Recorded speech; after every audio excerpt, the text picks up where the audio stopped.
Fala galera, beleza? Esse é mais um vídeo aqui da série de banco de dados, tá, do canal. Nesse caso a gente está falando sobre Amazon DynamoDB. Esse é o segundo episódio, aqui onde a gente vai falar de modelo de dados ou modelagem de dados aqui no DynamoDB de forma introdutória, tá? Então, como que funciona um modelo de dados no Dynamo, tá?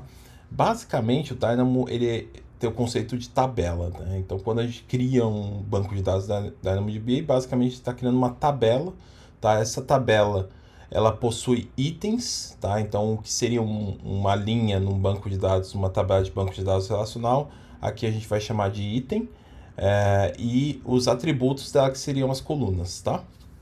E aí cada item pode ter atributos diferentes, tá? Ele, como eu expliquei no nosso primeiro vídeo, você não tem um esquema fixo, igual uma tabela de banco de dados relacional.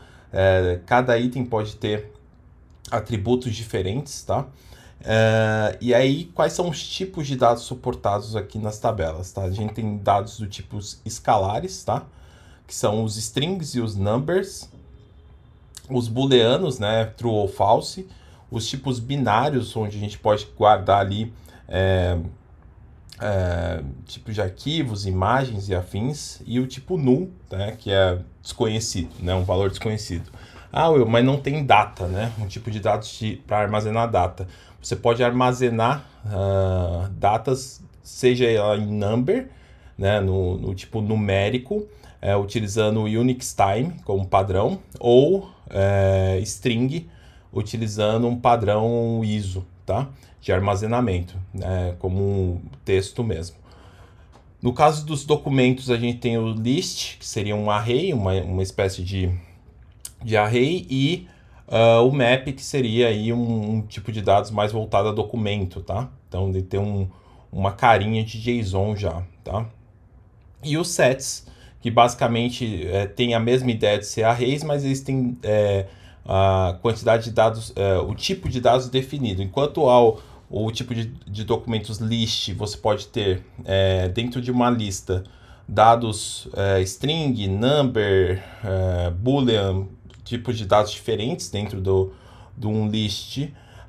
Aqui no caso dos sets, você tem que ter o mesmo tipo de dado e ele não pode ser vazio, tá? Não pode existir sem nenhum dado armazenado, ele tem que ser do mesmo tipo. Então, caso eu tenha um set do tipo number, então todos os dados armazenados dentro desse set tem que ser números. No caso de string, né, texto, tem que ser tudo texto, tá? Basicamente. Aí aqui a gente tem um exemplo de uma tabela, tá? Então, como vocês podem ver aqui, é uma tabela que representa uma tabela de pessoa, né? Um exemplo de tabela de armazenamento de dados de pessoa, onde a gente tem primeiro nome, último nome, telefone. Então, para o primeiro registro aqui, para o Person ID 101, a gente tem último nome, primeiro nome e telefone. Para o segundo, né, o Person ID 102, a gente já não tem o telefone, a gente vai ter um endereço, né, que leva essa ideia de esse clima flexível, né, e no ID 103 a gente tem inclusive uma cor favorita, né, favorite color, e o endereço. Então é um exemplo aqui de representação de uma tabela de DynamoDB de forma simples, tá?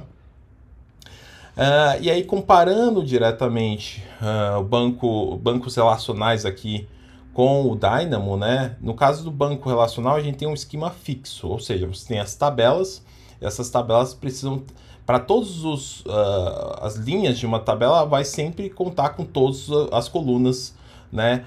E para as colunas que você não preencher, vai ficar um valor nulo lá, mas todas as linhas vai conter todas as colunas. No caso do Dynamo, não. O modelo ele pode ser flexível, né? Então o esquema pode ser flexível, nem todos os itens, atributos de um determinado item precisa ter todos os atributos, tá? E o foco do Dynamo, né, é você focar o acesso aos dados por meio da consulta. Então você primeiro tem que mentalizar como que eu vou acessar os dados que eu estou armazenando dentro de uma tabela do DynamoDB. Você tem que pensar de forma antecipada na forma como você vai acessar esse dado e você vai escrever esse dado na tabela para que você possa modelar essa tabela da melhor forma, tá? E aí, boas práticas iniciais, tá? Você pode utilizar múltiplas tabelas de DynamoDB para uma mesma aplicação? Pode, mas a gente vai falar aqui, eu quero trazer uma série para vocês só de modelagem de DynamoDB, porque é um tema que depende ali de prática, para a gente entender bastante, é um tema que, quando a gente fala de Single Table Design, a gente tem uma curva aqui de aprendizado e uma complexidade que é importante que a gente faça tudo na prática, para que vocês possam entender, tá? Mas você pode usar múltiplas tabelas? Pode, mas aí você precisa ter vários acessos a diversas tabelas diferentes.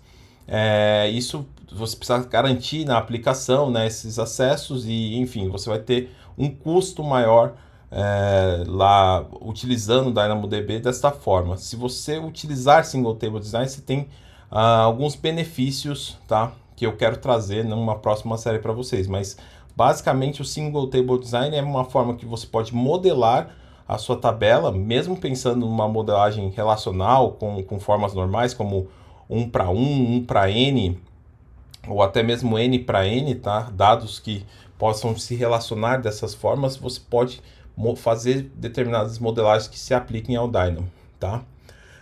Também, né, você pode se beneficiar da questão dos tipos list e map, que não existem em todos os bancos, tá?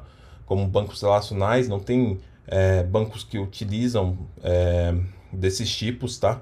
E para armazenar dados complexos, tá? Então você pode armazenar conjuntos de dados, como a questão dos endereços, né? Múltiplos endereços, múltiplos números de telefone, por exemplo, no caso de um cadastro, tá? E, como eu disse no slide anterior, pense na consulta, tá? No como você vai acessar os seus dados, como você vai escrever os seus dados, como o seu sistema vai ser construído para acessar os dados do DynamoDB. Isso é crucial para como você vai utilizar da melhor forma o DynamoDB, tá? Então, basicamente é isso para esse vídeo. No próximo vídeo a gente vai falar sobre chaves primárias, tá? E particionamento, como escolher uma partition key e uma sort key, tá? O que são esses caras. E falar um pouquinho de distribuição e performance. Beleza? Considere, se você curtir aqui o vídeo, se inscrever no canal, tá? Compartilhar com quem você conhece. E se você quiser ter mais acessos, acesse o blog aqui do Code Data Ops. Obrigado, gente. Até o próximo vídeo.